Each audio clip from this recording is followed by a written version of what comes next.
Corduroy, read by M for Lila, Brecken, and Scout. Corduroy is a bear who once lived in a toy department of a big store. Day after day, he waited with all the other animals and dolls for somebody to come along and take him home.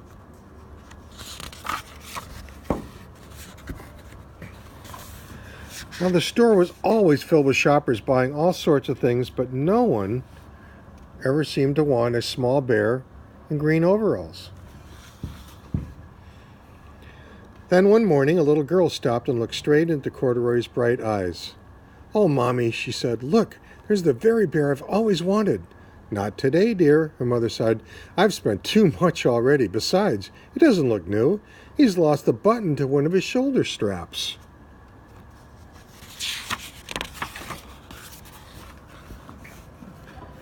Corduroy watched them sadly as they walked away.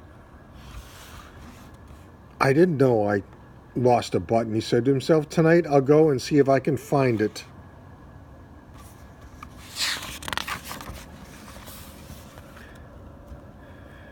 Late that evening, when all the shoppers had gone and the doors were shut and locked, Corduroy climbed down carefully from his shelf and he began searching everywhere on the floor for his lost button.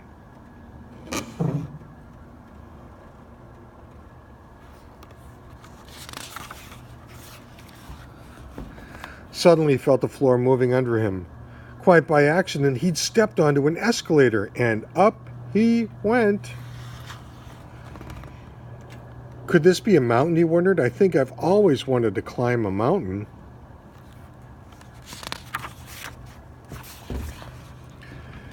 He stepped off the escalator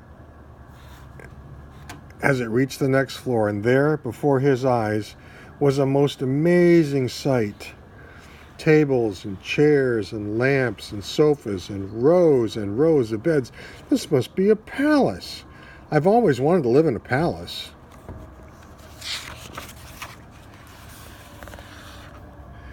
He wandered around admiring the furniture. This must be a bed. I've always wanted to sleep in a bed, and up he crawled onto a large, thick mattress.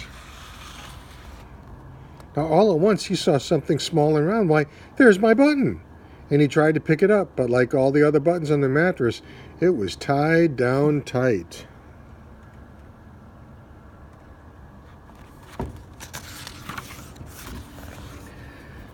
And he yanked and he pulled with both paws until pop! Off came the button, and off the mattress, Corduroy tumbled. Bang! Onto a tall floor lamp.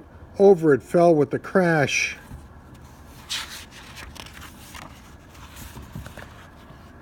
Now, Corduroy didn't know it, but there was someone else awake in the store. The night watchman was going his rounds on the floor above. When he heard the crash, he came rushing down the escalator. "Now, who in the world did that?" he exclaimed. "Somebody must be hiding around here."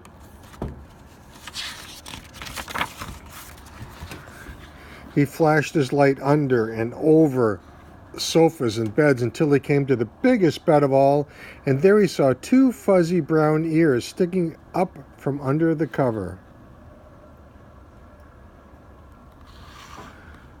"Hello," he said. "How did you get upstairs?"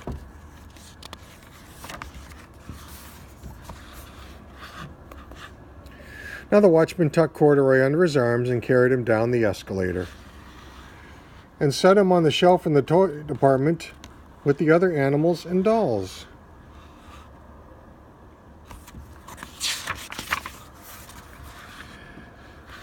Corduroy was just waking up when the first customers came into the store in the morning. And there, looking for him with that wide, warm smile, was the same little girl he'd seen only the day before.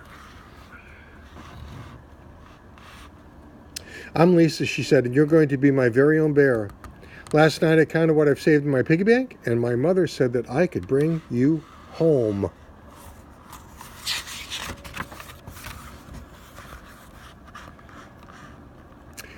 "Shall I put him in a box for you?" said the saleslady. "Oh, no, thank you," Lisa answered, and she carried Corduroy in her arms.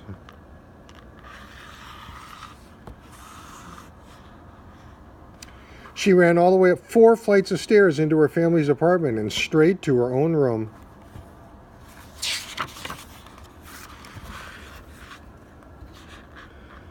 Corduroy blinked.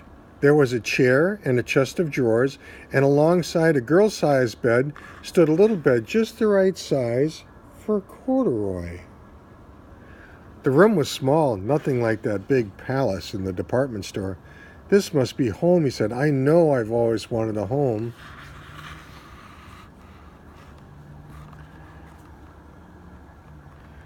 Lisa sat down with Corduroy in her lap, and she began to sew a button on his overalls. I like you just the way you are, but you'll be more comfortable with your shoulder strap fastened.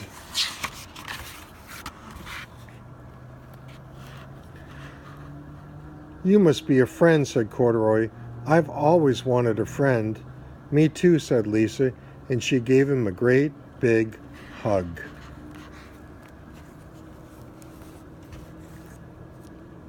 The end.